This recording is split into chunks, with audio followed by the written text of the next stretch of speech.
Chapter 8. Peg stiffened as the beat of horses' hooves rapidly approached the buggy. A voice shouted, "Pull up! Be quick about it!"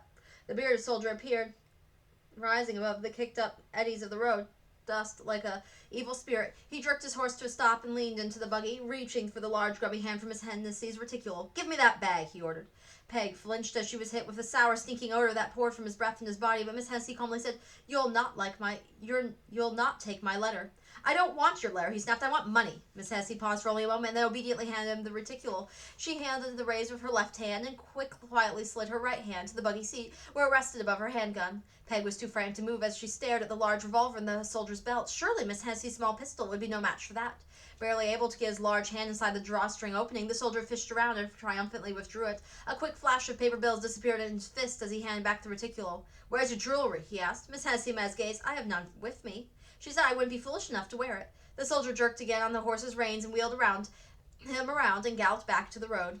Peg leaned from the buggy and peered after him. "He stole your money," she cried. "Only $2. With peppermint selling at 5 for a penny, $2 seemed like a lot of money to Peg. You aren't angry?" Miss Hennessy shook her head. "I was prepared for theft."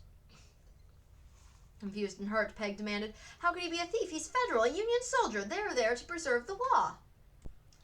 Miss Hennessy tucked her pistol in her reticule and gave a flip of the reins. As the horse started up and they continued on their journey, she said, "Unfortunately, Peg dear, there are bad apples on both sides."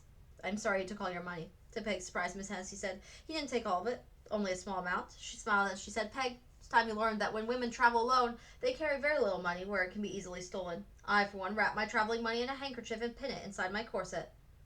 Peg blushed furiously. She had never heard a lady speak of corsets. Maud said ladies didn't talk about their undergarments. "You wondered why I told the sergeant you were my daughter," Miss Hennessy continued. "Yes, ma'am. The members of the Union Patrol are trained to look for Southern sympathizers or for parties who could be acting against the best interests of the Union." "Or for spies," Peg added. "Or for spies," Miss Hennessy repeated as she turned to look at Peg for just an instant. Her gaze seemed troubled. "The patrols interrogate anyone whose behavior is in any way suspicious, and because there's been so much trouble with Missouri bushwhackers, the soldiers are wary. It's certainly acceptable for a mother and daughter to travel together, but if I had said this young woman is a daughter of a friend of mine who agreed to allow her to accompany me, the soldiers would probably have had further questions, and you might have insisted on seeing the letter of safe passage for you, and we could have been sent back to St. Joseph or detained. Telling them that you were my daughter simplified the entire situation. I didn't think you'd mind." I don't mind," Peg said. She couldn't help feeling a little uncomfortable. "I can see that a small deception troubles you, even though it's perfectly innocent, and can help others assure our safe travel on this trip and on others." "On other trips?" "Yes, if all goes well, you'll be able to visit Danny often. You understand, don't you, Peg?" "Oh, yes, I do," Peg cried, her heart skipping with excitement. Miss Hessie's eyes twinkled as she said, "Then this can be our little secret." Peg took a sharp breath. "I don't keep secrets from Ma," she said firmly. "Oh, dear me." Miss Hennessy reached over and clasped Peg's hand. "I wouldn't dream of asking you to keep secrets from your mother. I just like to explain to her in my own way what I told the soldiers and why." Peg felt a chill as though a cold breeze had blown across her shoulders. Had Miss Hennessy said almost the same thing after Peg had seen her with her cousin in the woods? Miss Hennessy and Ma had talked. Peg hadn't heard the conversation. What exactly had Miss Hennessy told Ma about her cousin? And what was she going to tell her about this? "You can tell Ma first if you want," Peg said quietly, "but I'll tell her too." "Fair enough," Miss Hennessy said and smiled. She didn't seem the least bit bothered by what Peg had said. Peg stared at her hand, suddenly embarrassed by her concerns, which now appeared to have been silly and childish. As though nothing out of the ordinary had taken place, Miss Hennessy broke into Peg's thoughts and with a happy chirp of laughter. "Just think, Peg, we're almost to our destination. You'll soon be seeing your brother Danny." The excitement in Miss Hennessy's voice was contagious, and Peg's good spirits blossomed. That was why she was here, wasn't it? To see Danny. What did it matter what Miss Hennessy had told the sergeant about her as long as it got them past the patrol? And as for Ma, well, under the circumstances, she'd probably agree with Miss Hennessy had said was sensible and right. Freed from her worries, Peg eagerly looked forward to seeing Danny and surprising him. As they came to a fork in the road, Miss Hennessy turned to the left. Peg waved toward the right. "The Swenson's farm's over there." "If you don't mind, Peg, we'll stop at my sister's house first," Miss Hennessy said. "I'm so eager to see Nellie again. I do so want her to meet you. You're such a delight, and you and your parents have been such dear friends. After a quick hello, I'll drive you to Danny, I promise." Peg had no choice but to nod in agreement, especially if Miss Hennessy added, "I'm so afraid Nellie's feelings would be hurt if she thought you didn't want to meet her." Within a few moments, the road wound up and over the rise and into a clearing in front of a small trim house. Peg neither saw nor heard signs of any farm animals. Not even a dog came out to greet them. But as Miss Hennessy approached from the buggy and fastened the reins on the hitching post, the front door of the house flew open and a plump, blonde woman raced out, her skirts flapping around her legs. "Violet!" she cried, and hugged her sister so enthusiastically and lifted her off her feet. Peg, who had climbed out of the buggy, braced herself as Mrs. Parker stepped back, spied Peg, and descended upon her, eyes open wide. "You must be Peg. Violet wrote about you." Peg politely submitted to the hug and then looked about for Miss Hennessy. "She's gone inside to greet my husband," Mrs. Parker said. Peg took a few steps in the direction of the house, but Mrs. Parker blocked her way. "We'll wait out here," she said. Even though it was the 3rd of October, it was warm outside in the sun. "I'd like a drink of water, please," Peg said, "if you have a pump in the kitchen." "The water is cooler at the well," Mrs. Parker said, and took Peg's hand and led her to the side of the house, where she dropped a bucket into the well, turned the crank to pull it up.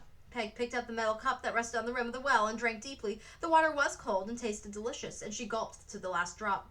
A middle-aged, slender man who wore riding boots, a hat pulled low over his ears, and dark homespun clothing worn by many farmers, appeared around the corner of the house. He smiled as he strode toward Peg. Mrs. Hennessy, who followed behind him, introduced him as Louis Parker. "I'm pleased to meet you, Mr. Parker," Peg said politely. He bowed over her hand. "I'm sorry I don't have time for a visit. I have a long ride ahead of me. Perhaps next time, Miss Kelly." Her goodbyes were said before he strode to the pasture after his horse. "Come for a drive with us, Nellie," Miss Hennessy insisted. "I promised Peg that the two of you would meet. I'd take you immediately to visit her brother." "Give me a minute to get my bonnet," Mrs. Parker said, and ran to the house. Peg, who had retied her own sunbonnet, sat squeezed between the two laughing, chattering women as Miss Hennessy guided the buggy onto the Swensons' farm. Ignoring their light-hearted conversation, which flitted back and forth over their head like butterflies, all Peg could think about was Danny. The road led along a patch of deep-shaded woodlands and out along the low-lying hills. Peg squeaked with delight and bounced on the buggy seat as she finally spotted the familiar 2-story house that crowned the top of the rise overlooking the Missouri River. Smoke drifted lazily from the chimney in the kitchen fireplace, and Peg realized, her stomach growing a scent, that the Swensons had probably just finished their noon meal.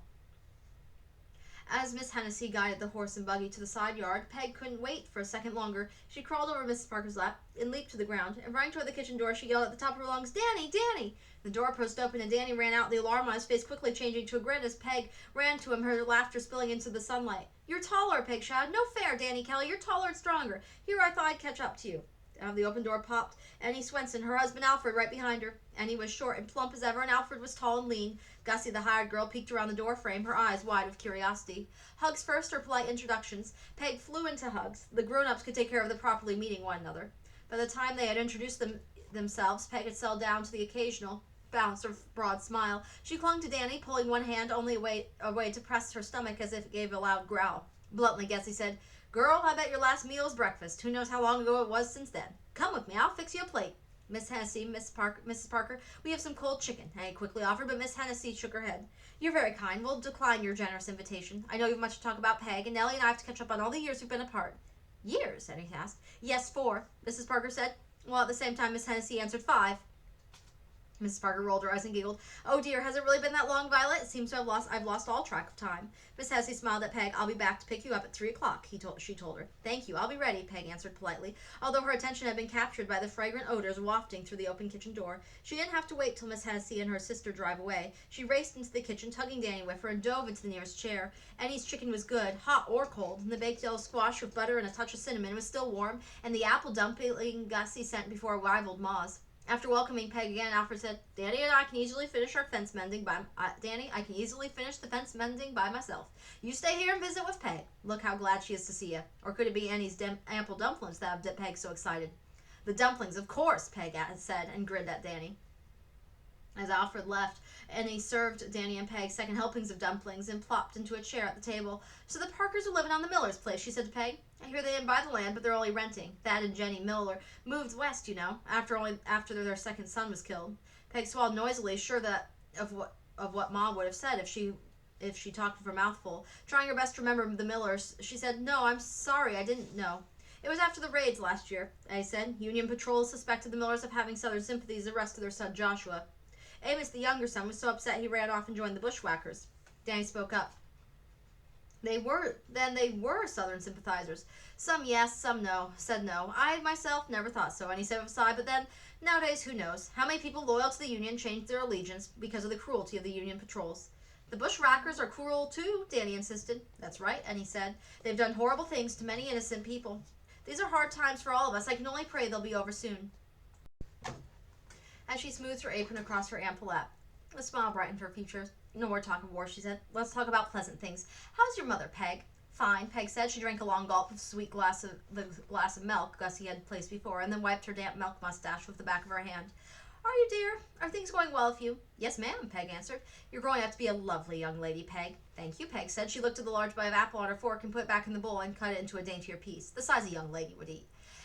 Annie leaned toward her, her eyes twinkling with curiosity. Tell me about Miss Hennessy, she said. Peg looked up, surprised. You just met her. She certainly seems very pleasant, Annie began. Your mother has never mentioned Miss Hennessy. How long has she been there? Where did she come from? Peg thought for a moment. She'd have an eager audience if she told Annie in great detail about Miss Hennessy's flight from the Quantrill's raiders, and Frances Mary bringing her to St. Joseph to shelter at their home. But the apple dumpling was gone, and her stomach was full, and she'd rather spend a short time here with Danny. She tried to remember Annie's questions as she answered, Ma hasn't known Miss Hennessy for very long, just a couple weeks. She lives in St. Joe. She comes from Boston. You know anything about her family? Peg stared in surprise. Her sister's name is Nellie Parker, and she was just here a few minutes ago. Annie sighed and hoisted herself in this chair. Never mind, she said, and gave her apron a shake. Why don't you children run outside and play? Peg tried not to look so aggrieved as she felt. Not more than 15 minutes ago, Annie Swenson had called Peg a young lady, and yet now she was sounding just like Ma. Peg tossed back her shoulders and tried to look as old as she felt. Danny grabbed Peg's arm, jerked her to her feet, and propelled her out the back door. He didn't stop until they reached the field behind the barn. Stop that! Peg pulled away from such force she lost her balance and flopped in the grass. Danny dropped down beside her. Then don't act so prissy in front of Annie. I wasn't prissy. You were too. You should have seen your face. Peg's lower lip curled in a pout. She said we are children. You are a child. You're only 11. 11's almost grown up. It is not. It is too. Peg broke out a handful of grass, enjoying the stinging, sour fragrance as it tickled her nose. Laughing, she threw it at Danny. Puzzled at when he didn't laugh, Peg demanded, What's the matter with you? Danny's face was serious. He looked at Peg. I could tell you didn't want to spend a lot of time gossiping with Annie about Miss Hennessy, Danny said. But if you do know something about her, you have to tell me what it is. Taken by surprise, Peg could only blurt out, Why? The Miller house? The Parker house now? There's something strange going on there. Peg leaned close, a little frightened by the seriousness in Danny's voice. What's something strange? She whispered. Annie sent me over to the Parkers with one of her cakes and a bowl of eggs when they first moved in, Danny said. I've ridden nearby a couple of times since. Near enough to see, that is. Peg grabbed his arm, exasperated what they were talking about. That was taking him so long to explain. See what? Tell me, Danny. The Parkers live on a farm, he said, so by rights they should work it. But they're not farming. They don't have animals. They're not growing crops. How can they manage to survive on a farm if they don't work it? Peg tried to remember what Miss Hennessy had said. They're not staying long, it's just temporary. That doesn't make sense. If they're in these parts for a short time, why not stay in town? I don't know, Peg said. Maybe there are things about the Parkers and Miss Hennessy we should know. Our union's at war. Danny tried to look serious, but his scowl soon dissolved into a grin. I mean it, Peg. You and I could find out. How? By asking questions? Danny nodded by keeping her eyes and ears open. Peg took a sharp breath. Do you mean spying? Not that I spy peeking around the corner games like the little children do. Peg's face grew warm and she quickly looked away. Just a few weeks ago, and she and May had been playing spying on Marcus. But Danny hadn't noticed Peg's embarrassment. I mean carefully watching and listening to find out what the Parkers might be up to. He looked at Peg intently. Do you think you could do it? Peg sat up a little taller. Of course, she said. I'm not a child. Then tell, Danny said. How much do you know about this Miss Hennessy?